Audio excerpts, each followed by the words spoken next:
আমি যা দেখি আল্লাহর আযাব, পাকড়াও, জাহান্নামের দৃশ্য, সেগুলো যদি তোমরা দেখতে তাহলে তোমাদের পৃথিবীর স্বাদ চিরতরে উঠে যেত। কোনোদিন তোমাদের মুখে হাসি পেত, আনন্দ উপভোগ করা এটা তোমাদের জীবন থেকে চিরতরে হারিয়ে যেত।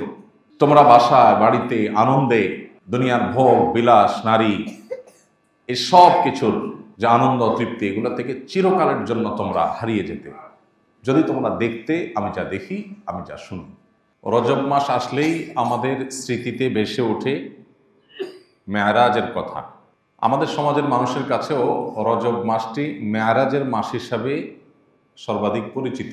যদিও আমরা এর আগে স্পষ্ট করেছি যে রজব মাসটি মূলত সম্মানিত 4 মাসের এক মাস হিসাবে আমাদের কাছে সমাদৃত বিশেষ গুরুত্বপূর্ণ মাস। সেই সাথে অনেক ঐতিহাসিকদের মতে নবী সাল্লাল্লাহু আলাইহি সাল্লামের জীবনের একটি অলৌকিক ঘটনা, তার জীবনে এক অলৌকিক অধ্যায় ঘটেছিল ইসরা এবং মেরাজের, সেটিও অনেক ইতিহাসবিদদের মতে এই রজব মাসে সংগঠিত হয়েছিল। তাহলে রজব মাসের তাৎপর্যের মূল এবং প্রধান যে দিকটি সেটি হলো এটি সম্মানিত মাসের একটি। সেই সাথে নবী সাল্লাল্লাহু আলাইহি সাল্লামের জীবনে ইসরা এবং মেরাজের মতো অলৌকিক ঘটনা ঘটেছে। সেই ঘটনা ঠিক কবে ঘটেছে এটা নিয়ে ইতিহাসবিদদের মধ্যে নানাবিধ মত থাকলেও অনেক ইতিহাসবিদদের মতে রজব মাসে ঘটেছে। অবশ্য রজব মাসের কোন তারিখে ঘটেছে সেটা নিয়ে আবার নানামুখী মতামত আছে। 16টিরও অধিক মতামত আছে নবী সাল্লাল্লাহু আলাইহি সাল্লামের মেরাজের তারিখকে ঘিরে। প্রশ্ন উঠতে পারে, কেন এত মতামত? নবীজি সাল্লাল্লাহু আলাইহি সাল্লামের মেরাজ এবং ইসরার ঘটনা ঘটেছে, এটি যখন মহাসত্য, দিনের আলোর মতো পরিষ্কার, বহু বিশুদ্ধ হাদিসে এটি প্রমাণিত, স্বয়ং কোরআনে আল্লাহ রাব্বুল আলামিন ইসরা সম্পর্কে আলোকপাত করেছেন, তাহলে যেই তারিখে এটি ঘটেছে, যে রাতের কথা আল্লাহ কোরআনে বলেছেন, সেই তারিখটি, সেই রাতটি কোন তারিখ ছিল, এটা কেন সংরক্ষিত না, বা এ বিষয়ে কেন বিশুদ্ধ হাদিসে কোনো বর্ণনা পাওয়া যায় না? ইতিহাসবিদরা বিভিন্নভাবে তারা ধারণা করে, বিভিন্ন ক্লু থেকে তারা নানাবিধ তারিখের কথা বলছেন কেন। এর উত্তর হলো, যেই তারিখের সাথে বিশেষ কোনো করণীয় বা বর্জনীয় বিষয় সংশ্লিষ্ট থাকে, অর্থাৎ যেই দিবসে কিছু করতে হবে অথবা কিছু ছাড়তে হবে, এরকম স্পেসিফিক কোনো নির্দেশনা কোরআন বা সুন্নাহে দেওয়া হয়েছে, ওই তারিখটি সংরক্ষণে সাহাবা একরামের কোনো ত্রুটি, কোনো কার্পণ্য ছিল না। কিন্তু যেই ঘটনা বা যেই তারিখকে কেন্দ্র করে ইমানদারদের জন্য বিশেষ কোনো কর্মসূচি নেই, বিশেষ কোনো করণীয় বর্জনীয় নেই, সেই তারিখটা ঠিক কবে, এটার সংরক্ষণ নিয়ে সাহাবা একরামের বিশেষ কোনো মনোযোগ বা বিশেষ কোনো আগ্রহ সচরাচর থাকতো না। এর অন্যতম কারণ হলো, আজ থেকে সেই 1450 বছর আগের বিশ্ব বাস্তবতায় মানুষ আজকাল যেরকম দিবস কেন্দ্রিকতার মধ্য দিয়ে আমাদের জীবন আমরা পার করি, তখন দিবস কেন্দ্রিকতা এতটা ছিল না। বেশি আগে যেতে হবে না, 1450 বছর তো বহু পূর্বের কথা। আমরা আমাদের সমাজ বাস্তবতা যদি তাকাই, দেখতে পাবো যে অনেক মুরব্বী আছেন বা 40-50-এর বেশি বয়স যাদের অনেকেই আছেন, তার জন্মের এক্সাক্ট তারিখটা কত তিনি বলতে পারবেন না, কিন্তু তার ছেলে মেয়ের জন্ম তারিখ প্রত্যেকটা একেবারে ছোটস্থ মুখস্থ। আমি কি সঠিক বলেছি? কারণ কি? পেটে ভাতই ছিল না, জন্মদিবস করতে পালন করবে, ভাত জোগাড় করতে কষ্ট হয়েছে, আবার জন্মদিবসে কেক কাটবে, এই সুযোগ ছিল না। আর এখন যেহেতু কেক কাটাকাটির ব্যাপার আসছে, কালচার আসছে, খ্রিস্টানদের ভায়া হয়ে আমাদের মধ্যে আসছে, অগ্নিপ্রযুক্ত থেকে খ্রিস্টানদের কাঁধে, তাদের থেকে মুসলমানরা জেনে হোক না জেনে হোক, জেনে হোক না জেনে হোক, বুঝে হোক না বুঝে হোক, সেটাকে আজ ধারণ করছে। এখন আমাদের পেটে ভাত তরকারি হয়ে মাশাআল্লাহ কেক কাটার টাকাও আছে।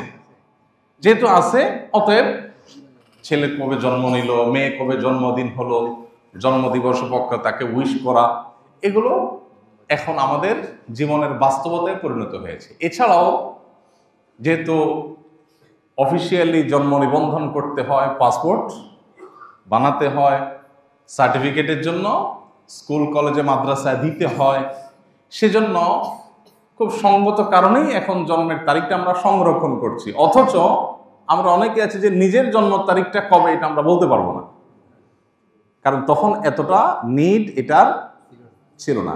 তাহলে এবার 1450 বছর আগে যদি আপনি চলে যান, তাহলে এই নিড বিন্দু পরিমাণও ছিল না।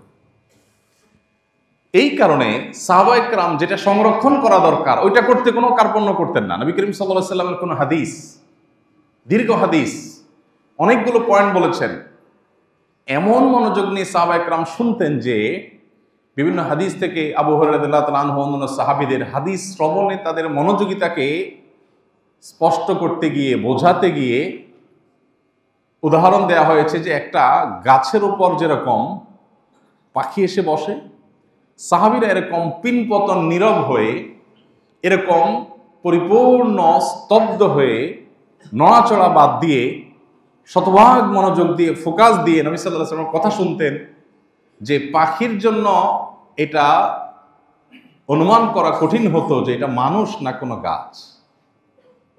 এইভাবে মনোযোগ দিয়ে তারা শুনতেন। তাহলে যেটা সংরক্ষণ করা দরকার সেটা তারা ঠিকই সংরক্ষণ করেছেন, কিন্তু যে বিষয়গুলো সংরক্ষণের সাথে কোনো করণীয় বর্জনীয় ব্যাপার স্যাপার নাই, শরীয়তের কোনো নির্দেশনা নাই, আজকাল যেরকম আমরা শখের বশে অনেক তারিখ সংরক্ষণ করি, এগুলো সাহাবীদের মধ্যে ছিল। তো যে জায়গাটা আমরা ছিলাম মূলত সেটা হলো নবী করিম সাল্লাল্লাহু আলাইহি ওয়াসাল্লামের মেরাজ, এটি ঘটেছে বহু বিশুদ্ধ হাদিস দ্বারা এটি প্রমাণিত। সশরীরে তার মেরাজ হয়েছে, স্বপ্নযোগে হয়নি। অনেকে বলে স্বপ্নযোগে হয়েছে। স্বপ্নযোগে যদি হতো তাহলে মক্কার মুশরিকরা তো অস্বীকার করতো না। স্বপ্নে তো মানুষ 5 মিনিট ঘুমাইলে ওই 5 মিনিট স্বপ্নের মধ্যে আমেরিকা চলে যাবার চলে আসে, সম্ভব কি? সম্ভব না।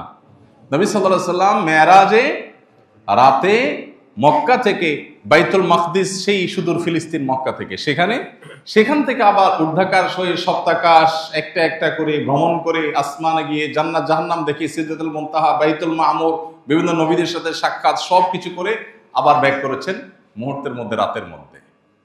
মক্কার মুশরিকদের কাছে এটা অবিশ্বাস্য ছিল।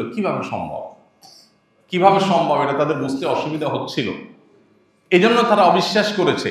যদি স্বপ্নটা নবী সাল্লাল্লাহু আলাইহি ওয়াসাল্লামের মেরাজের, রাসূল সাল্লাল্লাহু আলাইহি ওয়াসাল্লামের মেরাজটা যদি স্বপ্নে হতো তাহলে এটা কিন্তু অস্বীকার করার কোনো কারণ থাকতো না। তাহলে বোঝা গেল স্বপ্নে হয়নি, সশরীরে হয়েছে, এবং মেরাজের ঘটনা ঘটেছে সেটা সত্য, মহাসত্য।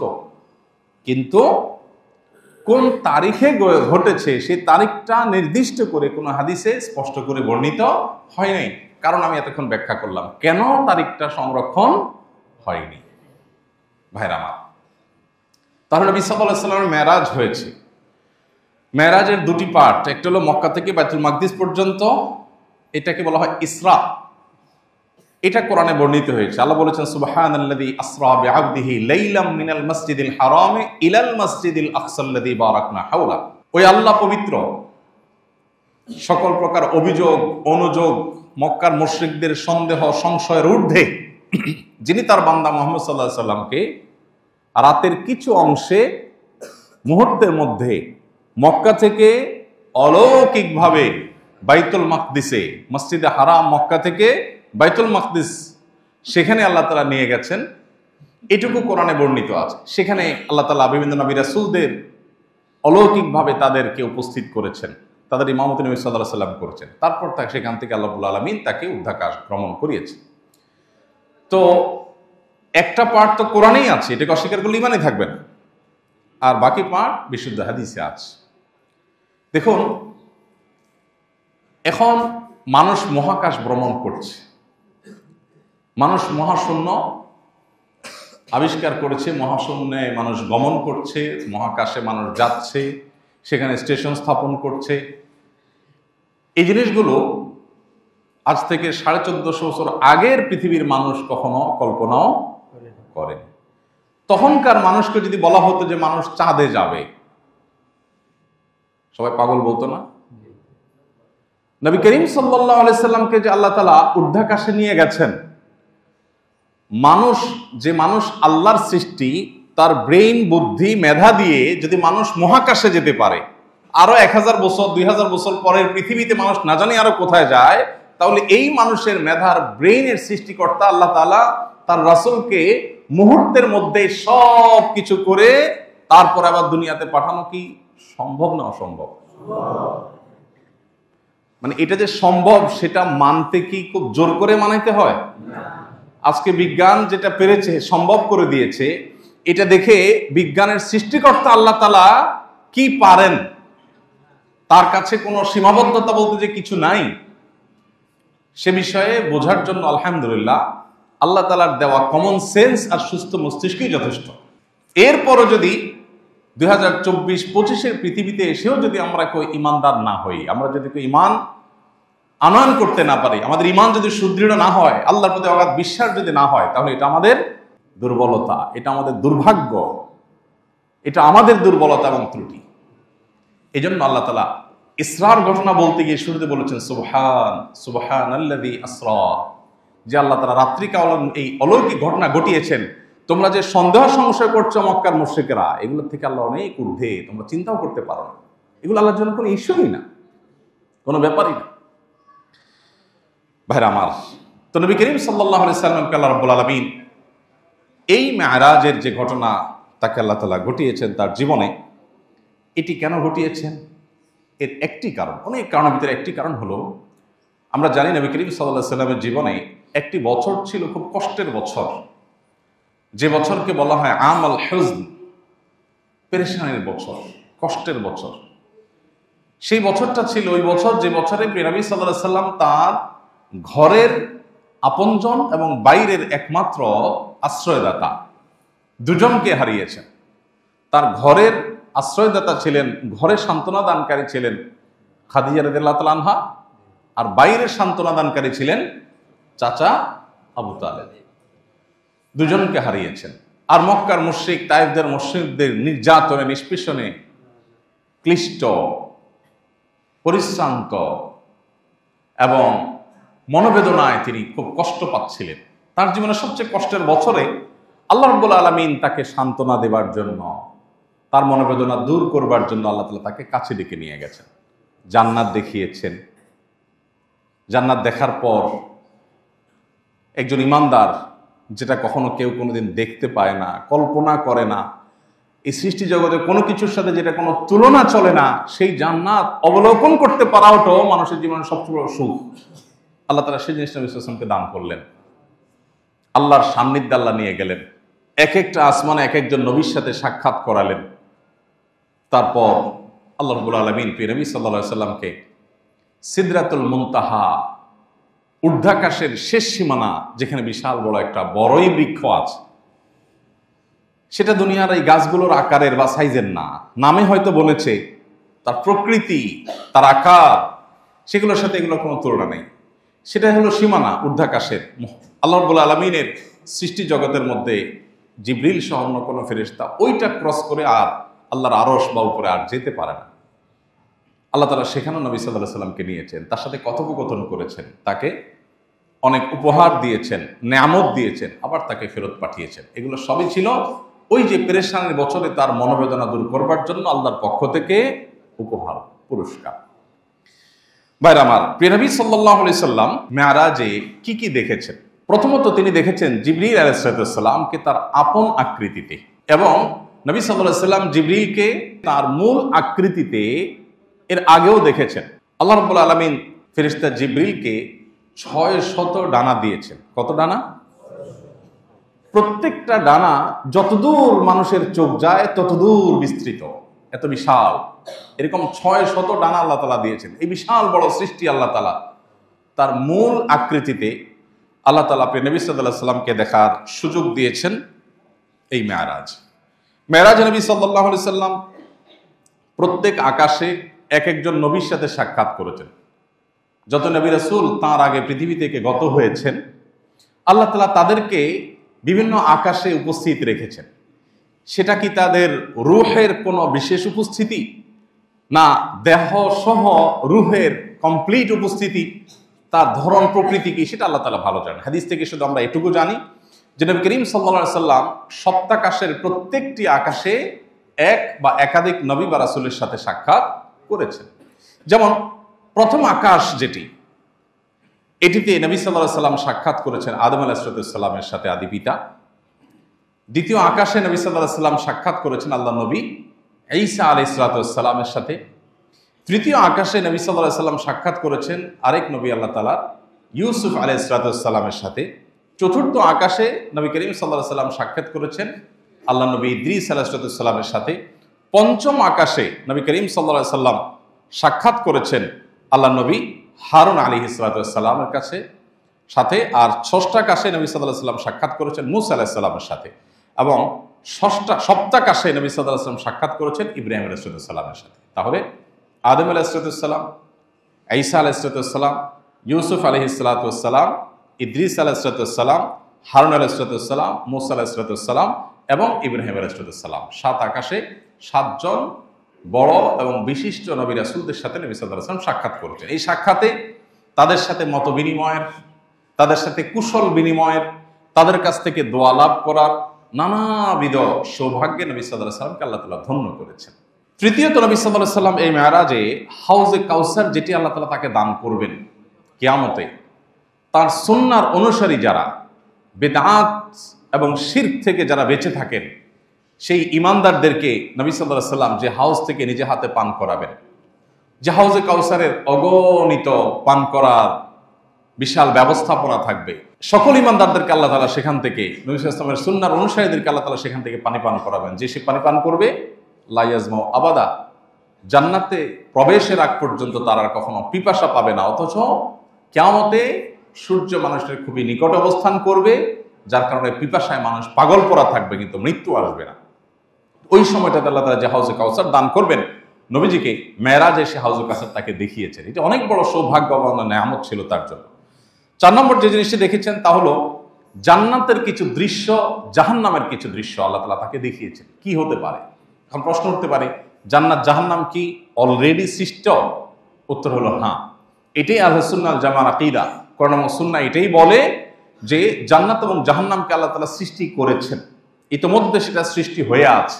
নবী করিম সাল্লাল্লাহু আলাইহি ওয়াসাল্লামকে আল্লাহ রাব্বুল আলামিন সে জান্নাতের কিছু দৃশ্য, আবু হুরায়রা রাদিয়াল্লাহু তাআলা আনহুর পায়ের আওয়াজ জান্নাতে শুনতে পাওয়া, বিশিষ্ট সাহাবীদের অনেকের ফজিলত মর্যাদা, জান্নাতে আগে আগে থাকতে পারা, তাদের সৌভাগ্য, তাদের মর্যাদার কারণগুলো উদ্ঘাটন করতে পারা, জান্নাতীয় কিছু নেয়ামত আল্লাহ সুবহানাহু ওয়া তাআলা তাকে দেখিয়েছেন। সেই সাথে জাহান্নামের কিছু করুণ দৃশ্য মানব জাতিকে, আদম সন্তানকে, ইমানদারদেরকে সতর্ক করার জন্য আল্লাহ তাআলা দেখিয়েছেন। 5 নম্বর নবী সাল্লাল্লাহু আলাইহি ওয়াসাল্লাম সাক্ষাৎ করেছেন জাহান্নামের যে প্রহরী মালিক নামক ফেরেশতা, তার সাথে।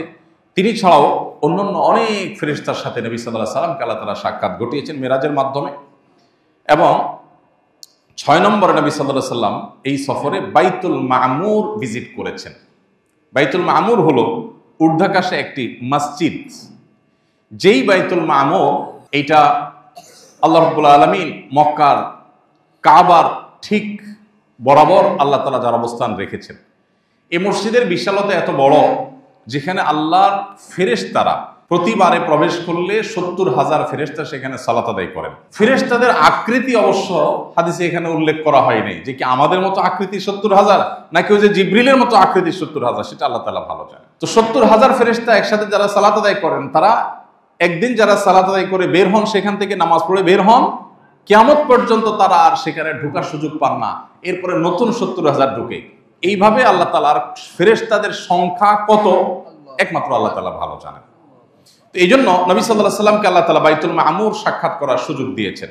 7 নম্বর নবী সাল্লাল্লাহু আলাইহি ওয়াসাল্লামকে আল্লাহ তাআলা সিদরাতুল মুনতাহা এটা ভিজিট করার সুযোগ দিয়েছেন, যেটা কথা একটু আগে বলছিলাম যে ঊর্ধ্বাকাশের, ঊর্ধ্ব জগতের সর্বশেষ যে এন্ডিং পয়েন্ট, বর্ডার, যেটা কোনো ফেরেশতারা ক্রস করবার সুযোগ নেই, জিবরিলের যাওয়ার সুযোগ নেই, সেখানে আল্লাহ রাব্বুল আলামিন নবী সাল্লাল্লাহু আলাইহি ওয়াসাল্লামকে নিয়েছেন এবং আল্লাহর সাথে একান্তে কথা বলার সুযোগ দিয়েছেন। জিবরিলও যেটা ক্রস করতে পারেন, আল্লাহ তাআলা তাকে সেটা ক্রস করে আল্লাহর কাছাকাছি আল্লাহ তাআলা নিয়েছেন এবং তাকে এই নিয়ামতগুলো দেখিয়েছেন। নবী করিম সাল্লাল্লাহু আলাইহি ওয়াসাল্লামের মেরাজের প্রাপ্তি নিয়ে অনেক আলোচনা করার মতো, খুবই সংক্ষিপ্ত সময়। তো এই অর্জনগুলো আল্লাহ তাআলা তার নবী সাল্লাল্লাহু আলাইহি ওয়াসাল্লামকে দান করেছেন মেরাজের মাধ্যমে। এবং এই মেরাজ থেকে আমাদের প্রাপ্তির জায়গা নাম্বার 1, আমাদের প্রাপ্তির জায়গা হলো নবী করিম সাল্লাল্লাহু আলাইহি ওয়াসাল্লাম মেরাজে জাহান্নামীদের কিছু দৃশ্য দেখেছেন। আল্লাহ তাআলা তাকে কিছু দৃশ্য দেখিয়েছেন।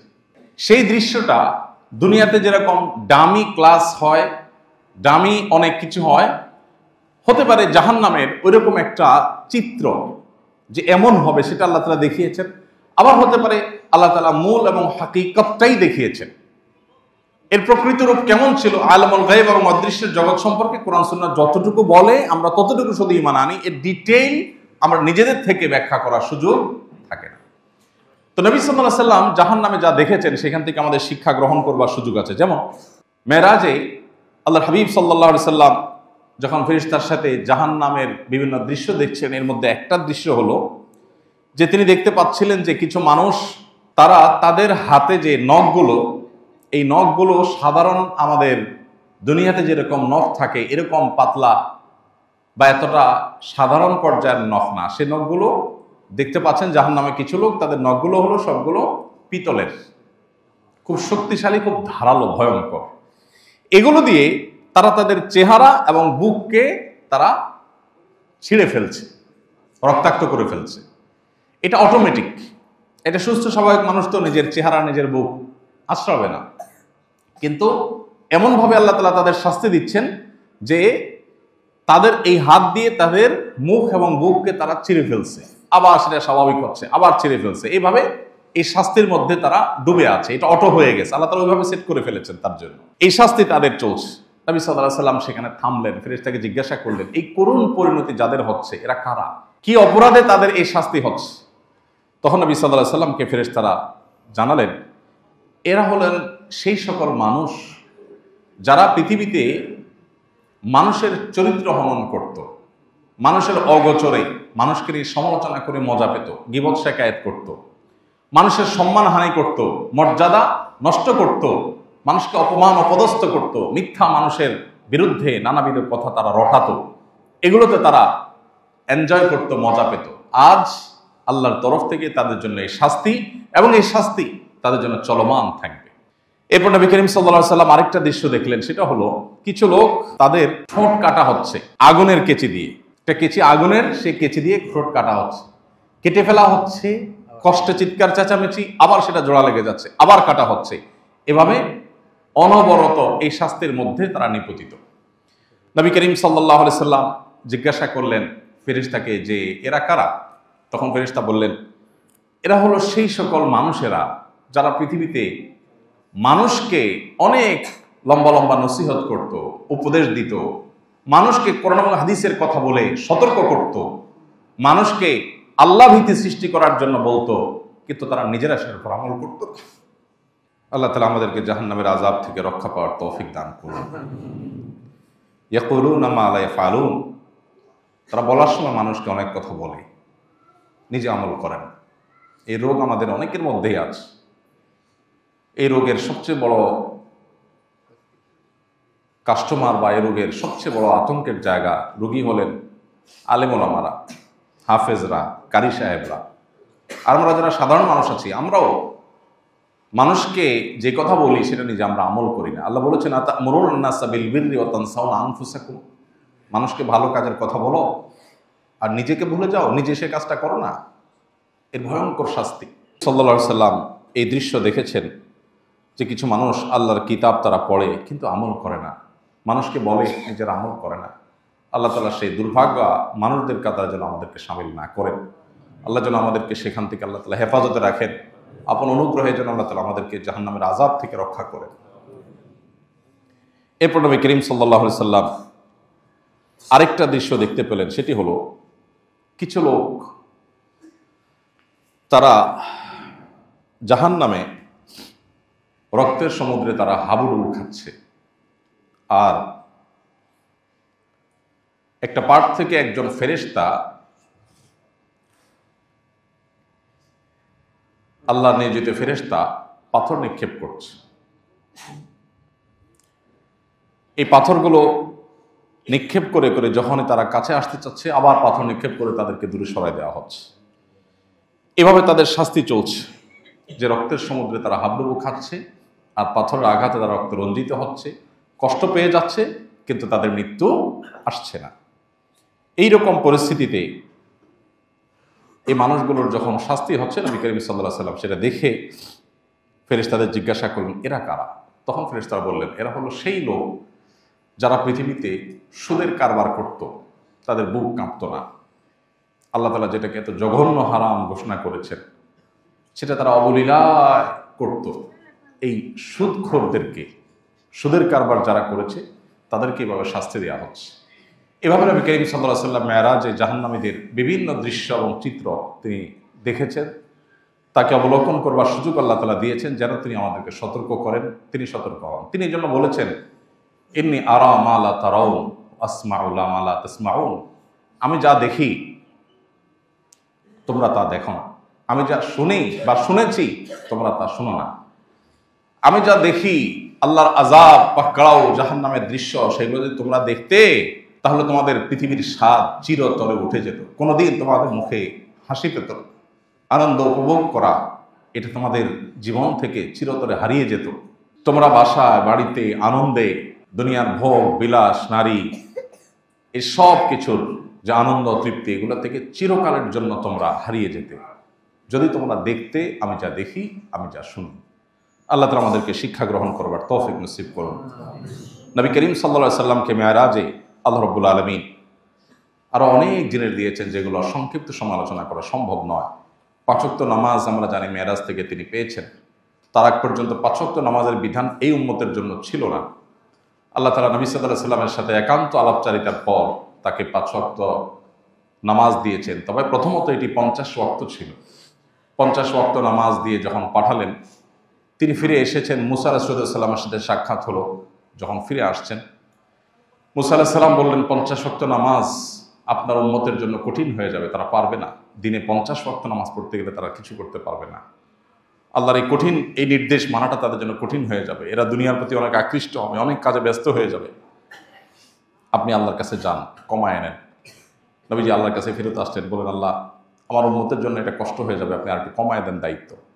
45 ওয়াক্ত দেওয়া হলো। এভাবে কয়েক দফা গিয়ে কমাতে কমাতে 5 ওয়াক্ত পর্যন্ত আসার পর নবী সাল্লাল্লাহু আলাইহি সাল্লাম সেটা নিয়ে আসলেন। আল্লাহ রাব্বুল আলামিন নবী সাল্লাল্লাহু আলাইহি সাল্লামকে সুসংবাদ দিয়েছেন যে 50 ওয়াক্ত নামাজ দিয়ে আপনার উম্মতকে যে এর বিনিময় আমি দিতাম, 50 ওয়াক্তের জায়গায় 5 ওয়াক্ত করে দেওয়া হলেও তাদের সুবিধার্থে এই 5 ওয়াক্তই যদি ঠিকমতো তারা আদায় করে তাহলে 50 ওয়াক্তের যে বিনিময় এটা তাদেরকে দেওয়া হবে। নবী করিম সাল্লাল্লাহু আলাইহি সাল্লামের সাথে তিরমিজি বর্ণিত হাদিসে আমরা জানি যে ইব্রাহিম আলাইহিস সালামের সাথে সাক্ষাৎ হয়েছে যখন মেরাজে, তখন ইব্রাহিম আলাইহিস সালাম তার সাথে সাক্ষাৎ হওয়ার পর ইব্রাহিম আলাইহিস সালাম নবী সাল্লাল্লাহু আলাইহি সাল্লামকে বলেছেন, তোমার উম্মতকে আমার পক্ষ থেকে সালাম পৌঁছাবা। আমাদেরকে সালাম দিয়েছেন কে? ইব্রাহিম আলাইহিস সালাম। সালাম পৌঁছে তোমার উম্মতকে বলে দিবা, জানিয়ে দিবা যে জান্নাতের মাটি বড় পবিত্র, এর পানি বড় সুমিষ্ট, আর জান্নাত পুরাটাই কিন্তু খাঁখা শূন্য জায়গা। অতএব সেই জান্নাতকে যদি কেউ সুশোভিত করতে চায়, সবুজ শ্যামল করতে চায়, উপভোগ্য করতে চায়, সুন্দর উদ্যানে পরিণত করতে চায়, তাহলে সে যেন জেনে রাখে দুনিয়ার মতো সেখানে বীজ লাগিয়ে গাছ উৎপাদন করতে হয় না। সেখানে গাছ উৎপাদন করবার জন্য তোমার উম্মত যেন সুবহানাল্লাহ আলহামদুলিল্লাহ ওয়ালা ইলাহা ইল্লাল্লাহু আল্লাহু আকবার এই বাক্যগুলো যেন বেশি বেশি পাঠ করে। এই বাক্যগুলোর পাঠ এটাই জান্নাতে তার বিশাল বড় নেয়ামত রাজি ফলজ এবং নানাবিধ বৃক্ষ সেখানে উৎপাদনের কারণ হবে। অতএব তোমার উম্মত যেন এটা জেনে রাখে, তাদেরকে জানিয়ে দিও যে জান্নাত সেটার জন্য কিন্তু তাদেরকে পার্থিব জগৎ থেকে জীবদ্দশায় দুনিয়া থেকেই তাদেরকে কিন্তু সেখানে উৎপাদন করে তারপরে সেখানে আসতে হবে।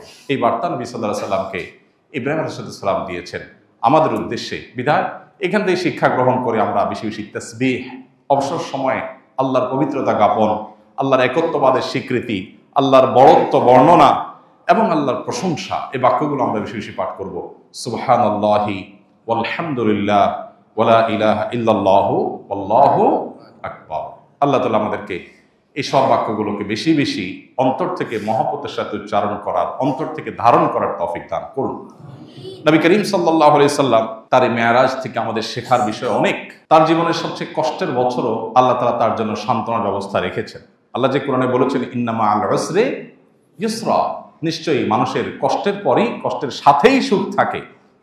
আল্লাহ পরে শব্দ বলেননি, বলেছেন মাআল উসরি ইউসরা, অর্থাৎ মানুষের কঠিন সময়ের সাথেই সহজ সময় ভালো সময় থাকে। বারবার আল্লাহ তাআলা বলেছেন। মেরাজ থেকে আমাদের যে শিক্ষার বিষয়গুলো আছে এর ভিতরে একটা হলো ইন্না মাআল উসরি ইউসরা, কষ্টের পরেই সুখ থাকে। নবী সাল্লাল্লাহু আলাইহি সাল্লামকে আল্লাহ তাআলা অনেক পরীক্ষা নিয়েছে, অনেক কষ্ট তার জীবনে ছিল। এই কষ্ট দূর করার জন্য আল্লাহ তাআলা জান্নাতের নেয়ামত তো দেবেনই, দুনিয়াতেই আল্লাহ তাআলা মেরাজের নেয়ামত দিয়ে তাকে ধন্য করেছেন। আমাদের সবার জীবনে কষ্টের মধ্যেও আল্লাহ তাআলা সুখ রাখেন। আমরা অনেক সময় সুখটা অনুভব করার চেষ্টা করি না, বুঝে উঠতে পারি না যে কি সুখ পাইছি। অনেকে আমরা নাশুকরি করি যে আমার জীবনে কখনো সুখের দেখা পাইলাম না। এই কথাগুলো আল্লাহর নেয়ামতের নাশুকরি। আপনি যে দাঁড়ায় বলতে পারছেন, এটাই তো আল্লাহ তাআলার অনেক বড় নেয়ামত। এই বলাটাই তো অনেকে বলতে পারছে না। কত পয়সাওয়ালা মানুষ আছে, অনেক পয়সাওয়ালা মানুষ এই ঢাকায় আছেন, আমি চিনি, ব্যক্তিগতভাবে জানি, চোখ দিয়া দেখতে পান না, কোটি কোটি টাকার অ্যাসেট, কিন্তু নিজের অ্যাসেট নিজের কাছের লোকদেরকেও দেখতে পারেন না। পৃথিবীর কোনো চিকিৎসকরাও তার এই সমস্যার সমাধান করতে পারেন না। কত নেয়ামত থেকে মানুষ বঞ্চিত, সেখানে আল্লাহ তাআলা আপনাকে অনেক নেয়ামত দিয়ে রেখেছেন, আপনি বুঝতে পারছেন। তো একজন ইমানদার বিপদের মধ্যেও সুখের সন্ধান করার চেষ্টা করবে। দ্বিতীয়ত নামাজের গুরুত্ব আরো, যে আল্লাহ তাআলা অন্য সব বিধানগুলো জিবরিলের মাধ্যমে দিয়েছেন। নামাজ কত গুরুত্বপূর্ণ হলে নবীজিকে আল্লাহ তাআলা মেরাজে ডেকে নিয়ে তারপর সরাসরি দিয়েছেন, জিবরিলের মাধ্যমে দেন নাই। এখান থেকে নামাজের গুরুত্ব বোঝা যায়, অনুধাবন করা যায়। সেই নামাজ অবলীলায়, ঠান্ডা মাথায়, জেনে শুনে, ইচ্ছাকৃতভাবে আমরা যখন নষ্ট করি, তখন আর আল্লাহর আরশ প্রকম্পিত হওয়ার মতো অপরাধ হয়ে যায় সেটি। এবং এর দায় যে কত বড় হতে পারে, এর শাস্তি যে কত জঘন্য হতে পারে, সেটা একমাত্র আল্লাহ তাআলা ভালো জানেন। এই জন্য মেরাজের এই ঘটনা থেকে নামাজের গুরুত্বের শিক্ষা গ্রহণ করে আমাদের জীবনে নামাজকে জীবনের যে কোনো কিছুর চাইতে আমরা গুরুত্ব দেওয়ার চেষ্টা করবো ইনশাআল্লাহ। সব হারিয়ে যেতে পারে, কিন্তু নামাজ হারতে পারে না ইমানদারের জীবন, কোনো অবস্থাতেই না। গাড়ি ছুটে যেতে পারে, লস হয়ে যেতে পারে, কাস্টমার চলে যেতে পারে, অনেক ক্ষতি হতে পারে, কিন্তু নামাজ কখনো ইমানদারের জীবনে বাদ থাকতে পারে না। যুদ্ধক্ষেত্রে পর্যন্ত মাফ নাই, যুদ্ধক্ষেত্রে রণাঙ্গনে সেখানেও নামাজ পড়তে হবে। হ্যাঁ, নামাজ সেখানে পড়ার ক্ষেত্রে বিশেষ বিধান সালাতুল খৌফ আল্লাহ তাআলা কোরআনে দিয়েছেন, কিন্তু তারপর নামাজ পড়তে হবে। কারণ সতর ঢাকার মতো কোনো ব্যবস্থা নাই, এমন কোনো কঠিন জটিল পরিস্থিতির মধ্যে আছেন, এদিকে সতর ঢাকা নামাজের জন্য ফরজ, তাকেও নামাজ পড়তে হবে। প্রয়োজনে সতর ছাড়া, ঢাকা ছাড়া বসে বসে নামাজ পড়বে, তারপর নামাজ পড়তে হবে। কেউ সমুদ্রে নিমজ্জমান, কিছু একটা ধরে ভেসে আছে, যান বাঁচানো দায়, নামাজের ওয়াক্ত চলে যাচ্ছে, ওই অবস্থায় তার নামাজ পড়তে হবে। কেবলার দিকে ফিরে স্থির থাকার মতো অবস্থা নেই, ঢেউ তাকে অনবরত নাড়িয়ে দিচ্ছে, তাহলে যেদিকে সম্ভব ওইদিকে ফিরে নামাজ পড়বে, তারপর তাকে নামাজ পড়তে হবে। একজন মানুষ দাঁড়িয়ে নামাজ পড়তে পারছে না, তাকে বসে পড়তে হবে। বসে পড়তে পারছে না, শুয়ে পড়তে হবে। অঙ্গ প্রত্যঙ্গ, মাথা হাত নাড়াতে পারছে না, মনে মনে পড়তে হবে। মাফ নাই, ওযু করার ক্ষমতা নাই, পানি নাই, তায়াম্মুম করবে। মাটিতে থাকুক আর আকাশে বিমানে থাকুক, রেলে থাকুক আর বাসে থাকুক, নামাজ কখনো মাফ নেই। প্রত্যেকটা বিধানের বিকল্প আছে। রমজানে রোজা রাখতে পারছেন না কারণ আপনি সফরে আছেন, ট্যুরে আছেন, শরীয়ত বলেছে অসুবিধা নাই, পরে রাখি দিও। কিন্তু নামাজের ক্ষেত্রে এটা বলে নাই যে সফরে আসো, কষ্ট হচ্ছে, ঠিক আছে নামাজ না রাখলে চলবে বা পরে পড়লে চলবে না, সময় মতো আদায় করতে হবে। আল্লাহ তাআলা নামাজের গুরুত্ব আমাদেরকে বুঝার তৌফিক দান করুন। চোখ যেদিন বন্ধ হয়ে যাবে, মহাসত্যের মুখোমুখি যেদিন আমরা হয়ে যাব, সেদিন আমাদের সবার আগে হিসাব নেওয়া হবে নামাজের। নামাজটা ঠিক, বাকি সব সহজ করে দেওয়া হবে। নামাজে গড়বড়, সবগুলোতে আটকে পড়ে যাবে। আল্লাহ তাআলা আমাদেরকে নামাজ নিয়মিত সর্বোচ্চ গুরুত্বের সাথে সুন্দরভাবে আদায় করার তৌফিক দান করুন।